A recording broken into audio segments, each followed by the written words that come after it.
E nesse tema, Emanuel, Deus conosco, eu coloquei está dentro de uma mensagem que está baseada no livro de João, capítulo 1, versículo do 1 ao 5.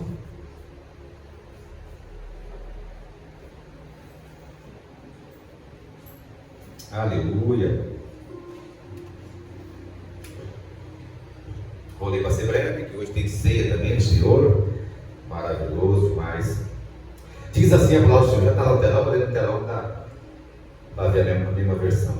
No princípio era o Verbo, e o Verbo estava com Deus, e o Verbo era Deus. Ele estava no princípio com Deus. Todas as coisas foram feitas por Ele, e sem Ele, nada do que foi feito se fez.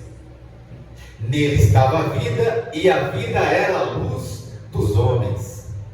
E a luz resplandece nas trevas, e as trevas não compreenderam. Repita comigo assim, ó. E as trevas não compreenderam. Um dia eu e você estávamos em trevas. Um dia eu e você estávamos errantes pelo mundo aí, porque nós não compreendíamos realmente o evangelho que era pregado para a vida de cada um de nós.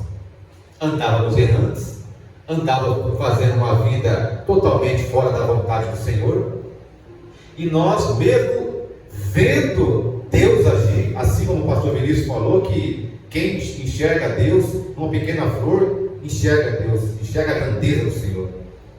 E Deus, Ele sempre quis se revelar à humanidade. Mas quando a gente está nas trevas profundas, a gente não consegue compreender nada. Porque os nossos olhos espirituais estão vendados, estão tampados. E Deus a todo tempo querendo mostrar: ei, se não sinalizar, presta atenção, eu estou aqui. Eu sou um Deus que quero te livrar, um Deus que quero te salvar, um Deus que quero te curar. Eu tenho vida melhor para você. Na realidade, eu não tenho vida melhor para você. Na realidade, eu tenho vida. Jesus diz que Ele diz que eu sou a própria vida. Ele é o caminho, Ele é a verdade, Ele é a vida. E a palavra de Deus fala aqui no primeiro versículo, fala que no princípio era o Verbo, e o Verbo estava com Deus. Irmãos, o que é o Verbo? Para quem estudou na quinta série, sexta série, nós sabemos que o Verbo, ele é uma ação, ou pode ser também um fenômeno da natureza. E sendo uma ação, o nosso Deus sendo um Deus de ação, aquele verbo, aquela palavra que estava no passado, Deus transformou essa palavra em uma pessoa. Essa pessoa, esse verbo, ele foi encarnado para que toda a humanidade pudesse ter uma referência. Não, esse Deus é um Deus de amor. Sabe por quê? Porque Ele tabernaculou com a humanidade. Eita glória! Ele é um Deus relacional. Uma vez eu preguei aqui sobre um Deus relacional. Ele é um Deus que tabernaculou conosco. Nós somos indesculpáveis em pensar que o nosso Deus Todo-Poderoso não quis em nenhum momento nos procurar, nos salvar, nos guiar. Não, ao contrário de muitas religiões por aí que pregam segurança, que pregam proteção, que pregam às vezes uma falsa divindade, que você tem que fazer rituais mirabolantes para poder servir esse Deus. O nosso Deus não.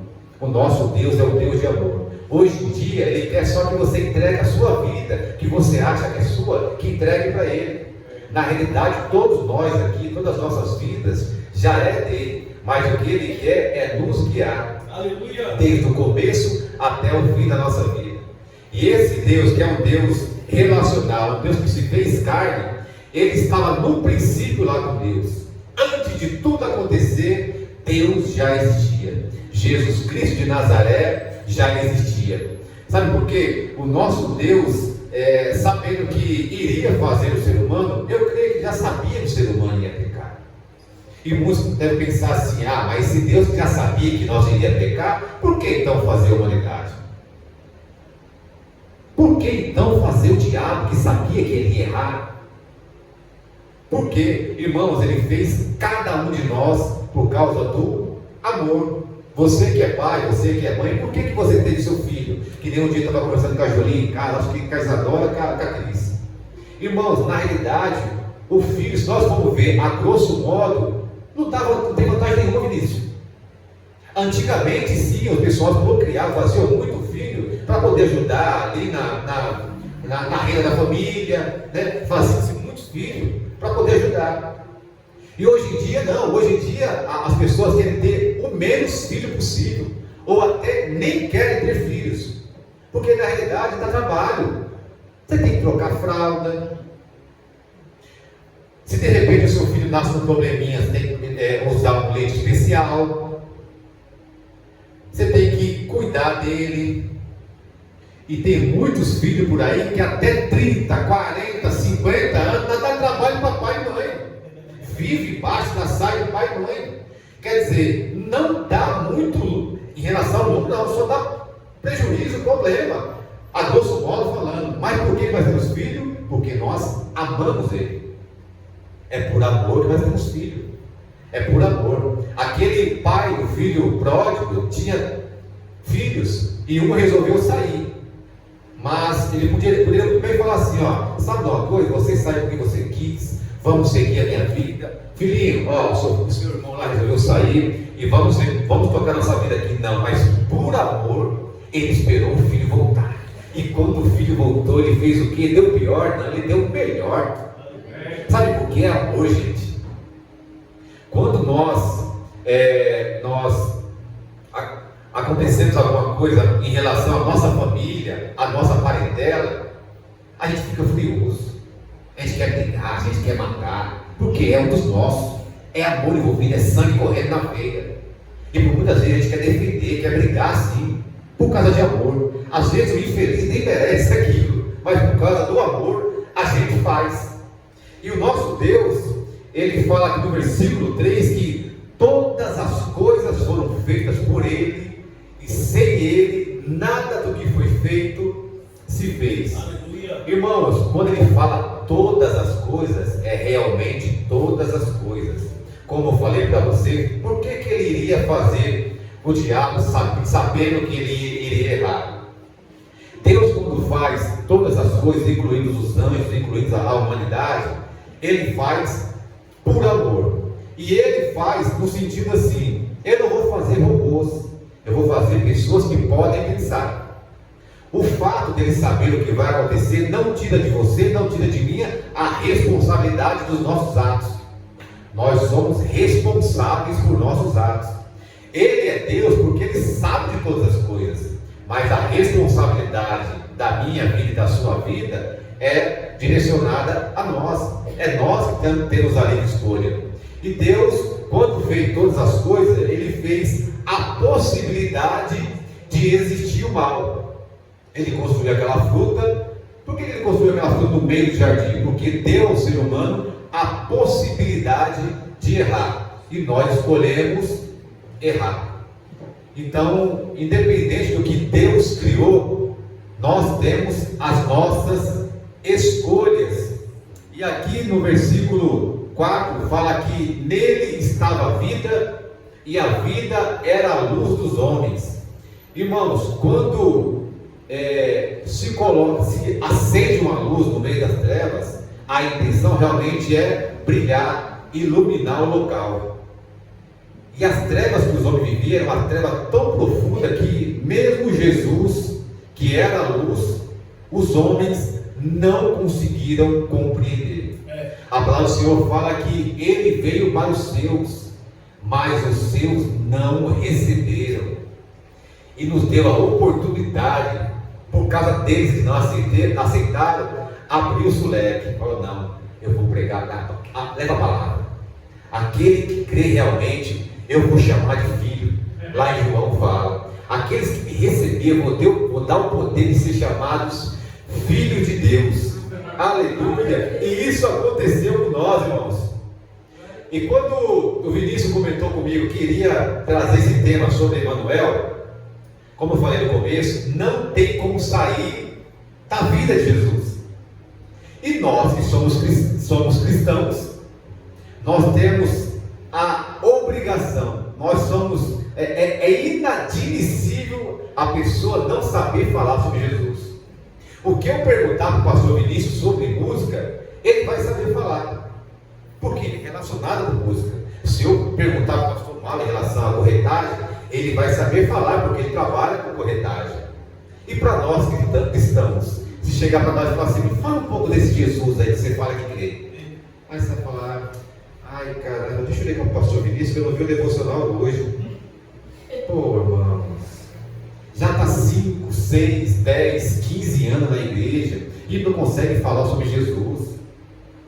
É inadmissível, eu creio, para nós cristãos não saber falar do nosso mestre, o nosso Pai, o nosso Salvador, Jesus Cristo de Nazaré.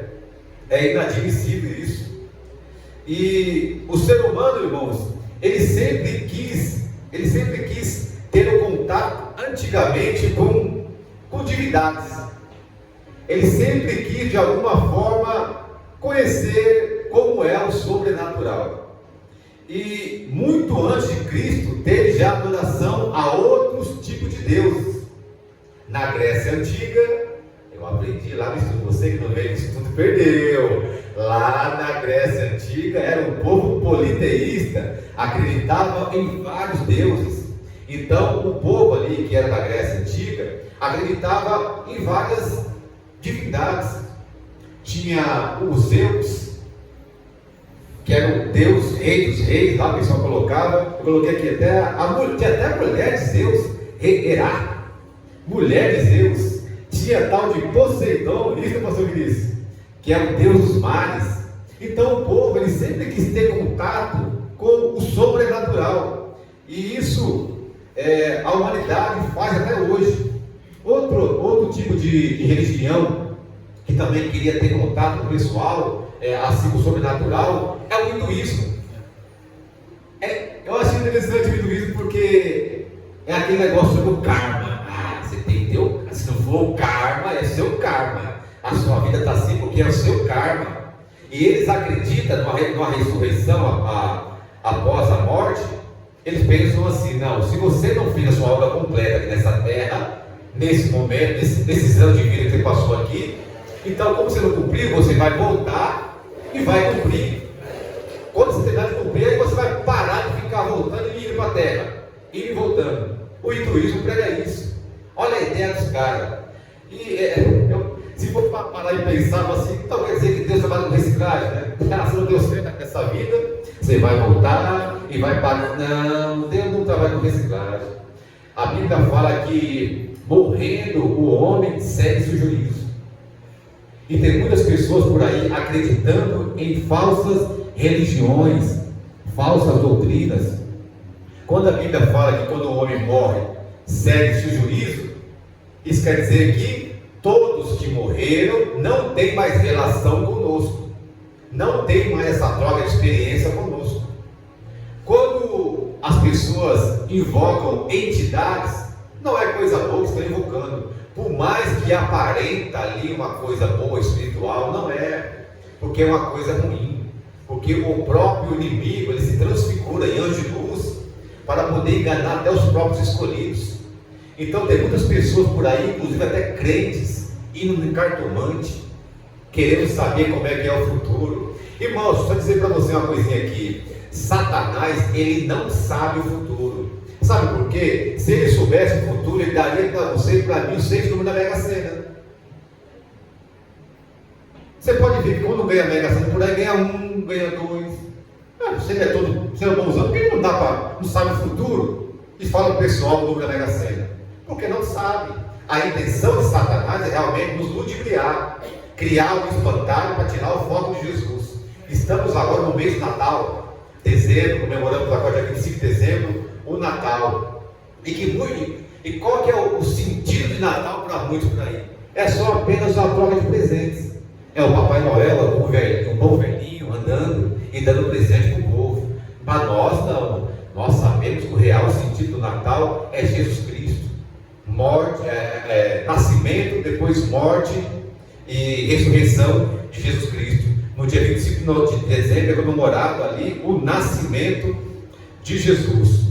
E a pergunta que fica, irmão, por que Deus permite tantas religiões?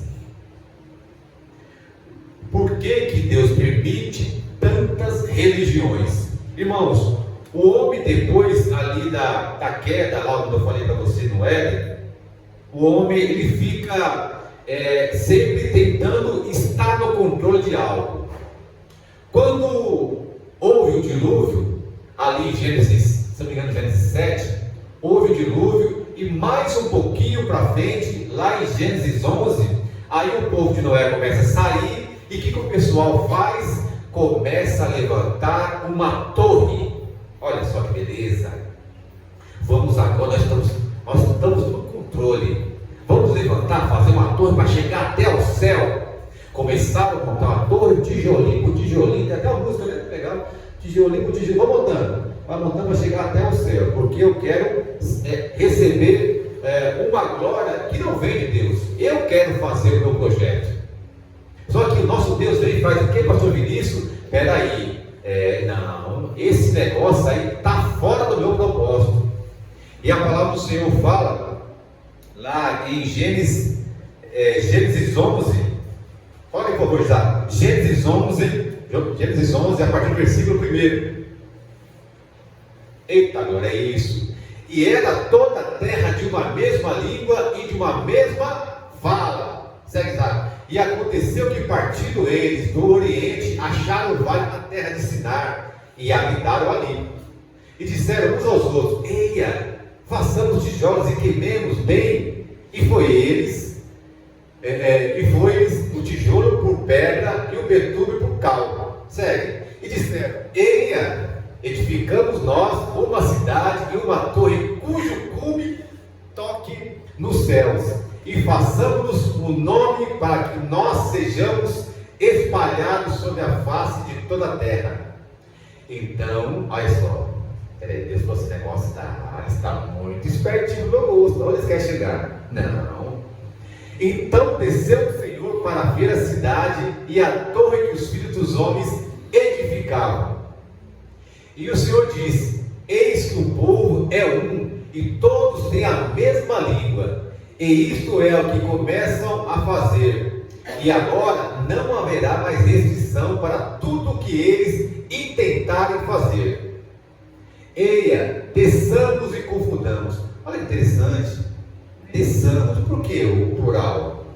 Olha a Trindade já formando aí. Desçamos. Eu me falo do PC, eu vou descer lá e fazer. Nós vou desçamos. E confundamos ali a sua língua, para que não entenda uma língua do outro. Olha que interessante.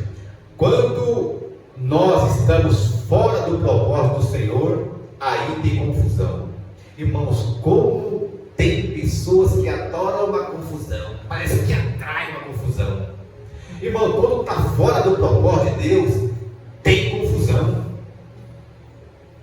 Quando está fora do projeto do Senhor, não adianta, ali vai ter confusão. E esse povo ali entrou na confusão porque Deus não quis que isso acontecesse. E eu até coloquei aqui que a gente tem que ficar esperto, irmãos, porque quando Deus quer nos direcionar a um lugar, fazer aquilo que Ele nos manda fazer, é bom fazer logo. Sabe por quê? Todo mundo aqui sabe da passagem de Jonas. Deus falou: Jonas, vai lá, Jonas, pega o pessoal de Nínive, cara, vai lá, eu quero salvar aquele povo. Não, eu não vou. Você tem certeza, Jonas? Eu quero te levar pelas vias normais, vamos lá, eu vou conduzir você. Não, eu não quero, aquele povo não merece. Tá bom. Todos nós sabemos aqui o balaio, o enrosco que foi na vida de Jonas. Até Jonas realmente compreender: peraí, eu deveria já ter feito aquilo que Deus mandou fazer. Irmãos, fale assim para o teu irmão do lado: ó, não faça aquilo que Deus não mandou. Agora você fala assim: ó, faça logo aquilo que Deus mandou. Porque é melhor, já evita o embaraço. Se Jonas tivesse feito aquilo que Deus mandou, não tinha entrado no embaraço. Mas ele falou: não, peraí, eu quero fazer do meu jeito. Eu sou uma pessoa que não aceito que eles sejam salvos. Então tá bom. Então você vai entrar um pouquinho no processo, para que você realmente entenda que é a minha vontade que vai prevalecer. Irmãos, tem muita gente aqui, muitos de nós, está dentro de um processo, porque Deus falou para não fazer uma coisa e está tornando a fazer. E tem muita gente sendo abençoada porque Deus mandou fazer e está fazendo. Sabe por quê? O nosso Deus é um Deus de propósito, é um Deus de princípio. E como é bom nós estarmos dentro da vontade do Senhor. Quando você está fora da vontade do Senhor, meus irmãos, eu vou dizer uma coisa: o negócio é só embaraço. Muito ruim a pessoa que está fora do propósito do Senhor. E eu até coloquei aqui, por que Deus ele permite muitas coisas ruins acontecer? Não porque Ele quer, mas porque nós somos, por várias vezes, desobedientes. Como é complicado um crente desobediente. Tem gente pagando um preço altíssimo por ser desobediente, e Deus permite. Você quer fazer assim? Você não quer obedecer? Lá em 1 Samuel 15:22, se eu não me engano, fala que é melhor obedecer do que? Se você quiser continuar sacrificando, é opção sua. Tranquilo, continua assim. Mas eu acho melhor cada um de nós obedecermos. A palavra do Senhor é constantemente pregada aqui nesse altar, pregada nos devocionais. Aonde nós fomos, nós podemos ter a oportunidade de ouvir a palavra. Ao contrário de muitos países por aí que nesse momento estão em lugares subterrâneos com pedaços da Bíblia, lendo ali, porque é um país onde a palavra do Senhor não pode ser pregada. Aqui você tem o privilégio, eu tenho o privilégio de poder ouvir a palavra do Senhor. Mas mesmo assim a gente não está compreendendo e nem sendo pessoas obedientes. Então, se você quiser continuar dentro desse seu propósito aí de não ser obediente, é por sua conta e risco. Eu coloquei também aqui, por que aparentemente Deus ele demorou para enviar Jesus? Ele podia ter enviado Jesus rápido nisso. Já que o pessoal do Éden, Adão e Eva errou, eu já poderia ter enviado Jesus e já resolveria o problema, né? Mas não é assim. O nosso Deus, ele nunca demora, ele nunca chega atrasado. Deus, ele tem um propósito e um tempo para todas as coisas. Se ainda não aconteceu o que você espera na sua vida, ainda não é o tempo, ainda não é o momento. Amém. Um dia vieram indagar Jesus a respeito de Lázaro, todo mundo sabe já aquela passagem de Lázaro. Marta chegou e falou para Jesus: cara, olha só que hora que é. Pelo amor de Deus, você está com aquele relógio circula 25 de março, porque relógio que atrás não adianta. Se o senhor estivesse aqui, o meu irmão Lázaro teria morrido. Mas pô, Jesus, você está atrasado. Falou: Marta. Falou: não, Jesus, o senhor está atrasado. Falou: Marta, o seu irmão dorme. Calma. Não, Jesus, já tem 4 dias, está cheirando mal. Marta, calma. Eu sou a ressurreição e a vida. Quem crê em mim, ainda que esteja morto, viverá. Ainda que esteja morto, viverá. O que Jesus faz? Gente, só tira a pedra para mim, por favor, por gentileza. E é interessante que Jesus ali, quando faz aquele milagre, ele chega no momento certo para que todas as pessoas que estivessem em volta pudessem realmente ver o milagre que teria acontecido ali. E aconteceu aquele milagre maravilhoso para que as pessoas pudessem entender que realmente ele era o Messias, ele era o Manuel, o enviado do Senhor. E Deus ali faz aquele milagre maravilhoso. Lá em Gálatas 4, versículo 4, coloque por favor, Isaac. Gálatas 4, versículo 4. Daquele que diz que Deus chega atrasado. Não, Deus ele permite que situações viessem a acontecer para que no momento certo Jesus aparecesse. Primeiro veio ali os profetas anunciando sobre Jesus. Vieram os profetas, muitos profetas anunciando toda a lei de Moisés, para que o povo pudesse entender que pela lei não seriam salvos. Então vieram os profetas, começaram a anunciar que viria o Messias, o Salvador. E aqui em Gálatas, bem depois, fala assim, ó: mas vindo a plenitude dos tempos, Deus enviou o seu Filho, nascido de mulher, nascido sob a lei. Vai lá, Isaac.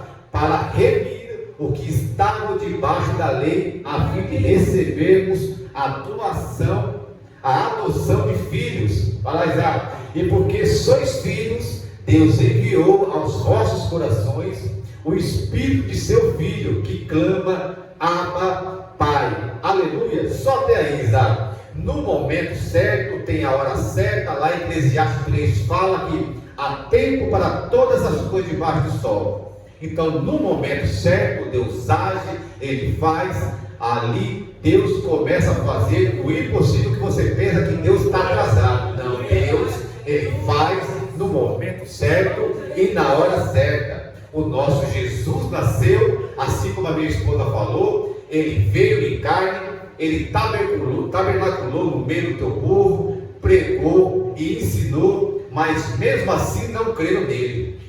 Irmãos, está sendo diferente do dia de hoje? Não. Eu creio que quando vocês vieram para cá, pelo menos quando eu vim para cá, eu vi as adeias tocadas. O povo curtindo, está um solzão, está gostoso, está aquele negócio todo. O povo quer vir para a igreja? Ninguém quer vir para a igreja, porque querem fazer a sua própria vontade. Deus poderia falar lá e dar um puxão no ouvido nas pessoas, falar: ei, vamos lá, eu quero falar com vocês. Mas não, Deus, Ele permite para que as pessoas continuem dentro do embaraço, até a palavra do Senhor penetrar no coração deles e eles entenderem, falar: por quanto tempo que eu levei da minha vida sem servir ao Senhor. Pessoas que estão afogadas no mundo das drogas, no mundo da bebida, pessoas que tentam se preencher de alguma forma, estão aí nas trevas. E cabe a mim, cabe a você a proclamar essa palavra a essas pessoas. Como foi falado aqui, o nosso Jesus já veio. Amém. Ele já veio, já falou com a vida de cada um de nós. Ele entregou a sua vida por cada um de nós, por causa do amor. E Ele não é mais um Deus conosco, Ele é um Deus dentro de nós. O teu Espírito Santo está dentro de cada um de nós. Lá no versículo 1 de Gênesis fala que ali no princípio Deus criou todas as coisas, os céus e a terra, e o Espírito do Senhor pairava sobre as águas. Aquele mesmo Espírito está dentro de mim e dentro de você hoje. Olha só que privilégio. Antigamente o povo estava com Jesus, tinha ouvido falar, mas Jesus falou: peraí, eu vou enviar para vocês o Espírito Santo de Deus, que está dentro de cada um de nós. Então, por esse motivo, irmãos, nós temos que deixar de ser pessoas tímidas, de não pregar o Evangelho. Nós temos a oportunidade grande, gigantesca, de alguma forma levar a palavra, pregar o Evangelho. Para quantas pessoas nós temos pregado o Evangelho? Levar a palavra deles, levar a palavra dele. Então, é dessa forma que Jesus trabalha. Ele quer a todo tempo fazer com que a humanidade venha a entender que Ele veio, que Ele continua sendo anunciado aos quatro cantos do mundo. Mas infelizmente não são todos que vão dar um crédito à palavra do Senhor. Eu creio que eu e você demos crédito à palavra do Senhor, mas a palavra também diz, irmãos, que muitos irão se apostatar da fé, irão cair da fé. Que esse apostatar da fé não seja eu, não seja você. Quantas pessoas nós conhecemos, sabemos que um dia estava conosco e hoje em dia está na Umbanda, está no candomblé, está no hinduísmo, está no cartomancismo, porque não deram crédito e foram frustradas dentro da sua perspectiva. Então tem pessoas migrando do cristianismo para outras religiões, para terem o que? As suas vontades satisfeitas. Que a minha vontade, que a sua vontade seja satisfeitas em Deus, o nosso Senhor. O Emmanuel veio, o nosso Deus conosco, o nosso Deus se materializou, vamos dizer assim, e encarnou. E o pessoal, é interessante que a palavra do Senhor não só é uma palavra que é a palavra de Deus, mas também ela serve como um documento. Ela é uma palavra investigável. Se você não crê nesse Jesus, investigue, procure saber quem é Jesus. Procure saber o porquê da sua vida. Para onde que você vai após a morte? Essas perguntas, que um dia eu também já fiz, eu creio que você já fez. Você vai afunilar e cair em Jesus, porque Ele é o único Deus, Ele é a única pessoa que te promete a vida eterna. Não existe vida sem Jesus. Ele foi o único que falou assim: ó, eu sou o caminho, eu sou a verdade, eu também sou a vida. Nenhum outro falou isso. E quando a pessoa para e presta atenção no que Jesus falou, começa a entender, fala: peraí, realmente esse Jesus, esse Deus existe, e eu vou começar a segui-lo. Então esse Deus, Emmanuel, que se fez carne e habitou entre nós, hoje em dia Ele deu o seu melhor para a vida de cada um de nós. É interessante que lá em João, o versículo auge da Bíblia, que fala, João 13,6, porque Deus amou o mundo de tal maneira, que deu seu Filho unigênito, para todo aquele que nele crê, não pereça, mas tenha a vida eterna. Que esse Emmanuel, que nasceu, que morreu, que ressuscitou, que ele continue reinando na minha vida e na sua vida, para que no final de tudo nós possamos cantar o hino da vitória do Senhor. Obrigado, Pai amado. Obrigado porque naquele momento que eu pensei em desviar, o Senhor deixou.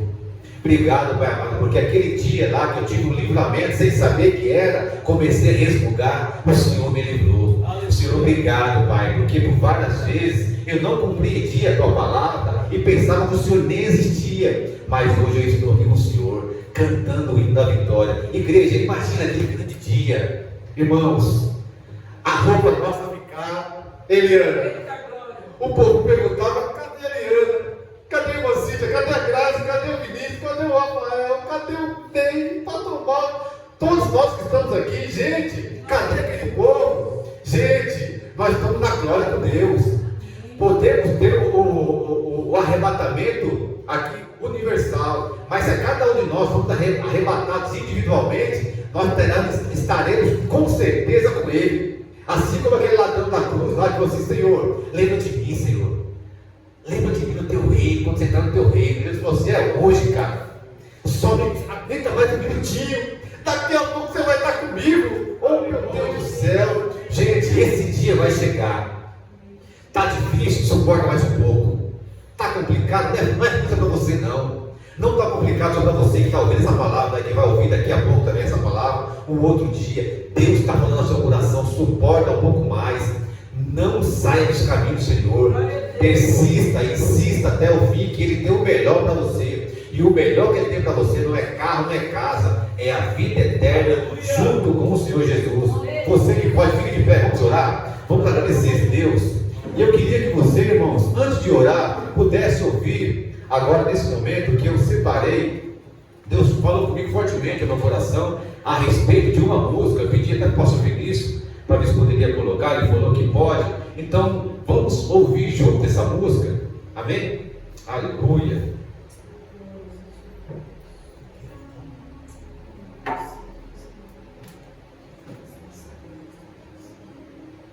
Aleluia. Glória a Deus. Aleluia, Deus. Aleluia. Deus é bom. Nosso Deus Emmanuel está conosco. Aleluia. Oh, glória. Aleluia.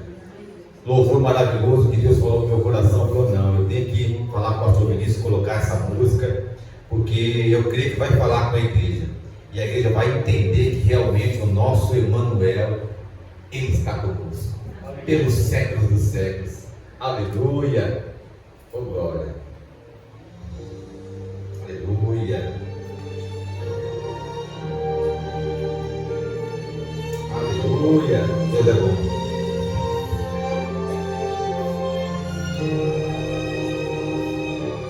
Aleluia. Oh, glória. Obrigado, Deus. Ele foi onde ninguém pisou, curou. Fica à vontade, vamos falar, fica à vontade. Chorou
cada um de nós.